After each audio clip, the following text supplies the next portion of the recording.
নমস্কাৰ সকলোকে চন্দন কিচেনলৈ স্বাগতম জনাইছো। প্ৰিয় দৰ্শকসকল, আপোনালোকৰ ভালেই নিশ্চয়। কৰোনা হোৱাৰ পৰা মানুহে হোটেল ৰেষ্টুৰেণ্টৰ বস্তু খাবলৈ প্ৰায় বাদেই দিছে। তাৰ সলনি ঘৰতেই নতুন নতুন ব্যঞ্জন বনাই খাবলৈ ধৰিছে। আপোনালোকক সহায় কৰিবৰ বাবে আৰু আপোনালোকক সোৱাদ দিবৰ বাবে মই আজি লৈ আহিছো বেচন বৰফিৰ এটা অতি সহজ ৰেচিপি।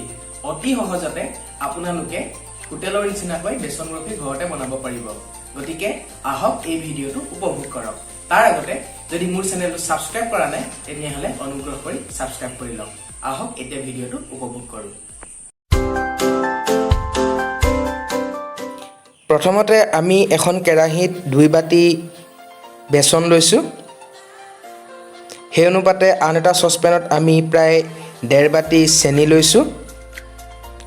প্ৰথমতে আমি সুগাৰ সিৰাপখিনি বনাম। তাৰ বাবে চেনিখিনিৰ লগত আধা বাটি পানী মিহলাই দিছো। এইখিনি আমি বইল কৰিব লাগিব। ভাল ফ্লেভাৰৰ বাবে আমি 2টা ইলাচি দি দিছো। বেচনখিনি দেখিবলৈ ধুনীয়া কালাৰৰ হ'বলৈ আমি ইয়াত অলপ অৰেঞ্জ ফুড কালাৰ মিহলি কৰি দিছো। অৱশ্যে ই সম্পূৰ্ণ অপচনেল হয়। আমি সুগাৰ সিৰাপখিনি তেতিয়ালৈকে বইল কৰিব লাগিব যেতিয়া সুগাৰ সিৰাপখিনি আঠা আঠা নহয়। আপোনালোকে এনেদৰে হাতেৰে চেক কৰি চাব। যেতিয়া অলপ আহ ওলাব তেতিয়া গম পাব যে সুগাৰ সিৰাপখিনি ৰেডি হৈছে। এতিয়া আমি বেচনখিনি অকণমান সময়ৰ কাৰণে প্ৰথমতে ভাজি ল'ম। তেতিয়া বেচনত থকা কেঁচা গোন্ধটো নাথাকে। ভাল টেষ্টৰ বাবে আমি 2 চামুচ ঘি দি দিছোঁ। খাবলৈ খুব ধুনীয়া হয় ঘি দিলে।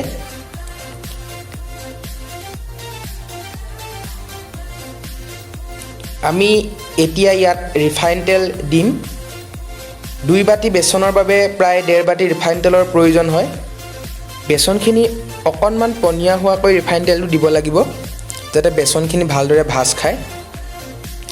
আমি এনেদৰে ভালদৰে বেচনখিনি ভাজি ল'ব লাগিব মিডিয়াম ফ্লেমত। বেছিকৈ জুই নিদিব, তেতিয়া বেচনখিনি জ্বলি যাব আৰু খাবলৈ ভাল নহ'ব।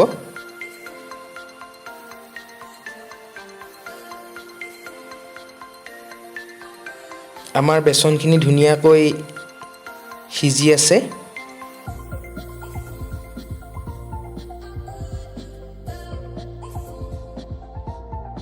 আমাৰ বেচনখিনি প্ৰায় হৈ গৈছে। এতিয়া আমি যিখন কাঁহীত বেচন বৰফিখিনি সেট হ'বৰ বাবে ৰাখিম সেইখন কাঁহীত প্ৰথমতে অকণমান ঘি লগাই লৈছোঁ যাতে বেচনখিনি কাঁহীখনত লাগি নধৰে। ইয়াৰ পাছত আমি পুনৰ অকণ সময়ৰ বাবে সুগাৰ সিৰাপখিনি গৰম কৰি ল'ম। আমি বেচনখিনিত সুগাৰ সিৰাপখিনি লাহে লাহে দি দিম। জুইৰ ফ্লেমটো একেবাৰে কমকৈ থ'ব যাতে অকল গৰম ভাৱটো পাই থাকে। আপোনালোকে দেখা পাইছে যে সুগাৰ সিৰাপখিনি বেচনখিনি দিয়াৰ লগে লগে কিমান ধুনীয়াকৈ ফুলি গৈছে আৰু ফুড কালাৰটো দিয়াৰ বাবে বেচনখিনি ধুনীয়া এটা কালাৰ আহিছে।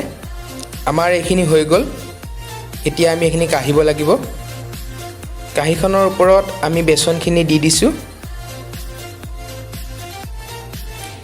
বেচন বৰফিখিনিত যাতে কোনো বাবলছ নাথাকে তাৰ বাবে আমি অলপমান এনেদৰে কাঁহীখন লৰাই দিছোঁ।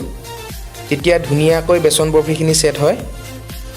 প্ৰায় 10 পৰা 15 মিনিটৰ পাছত আমাৰ বেচন বৰফিখিনি সেট হৈ গৈছে আৰু আপোনালোকে বিচৰা শ্বেপত এনেদৰে কাটি ল'ব। মই এনেদৰে কাটিছোঁ। আপোনালোকে অৱশ্যে স্কোৱাৰ চাইজতো কাটিব পাৰে।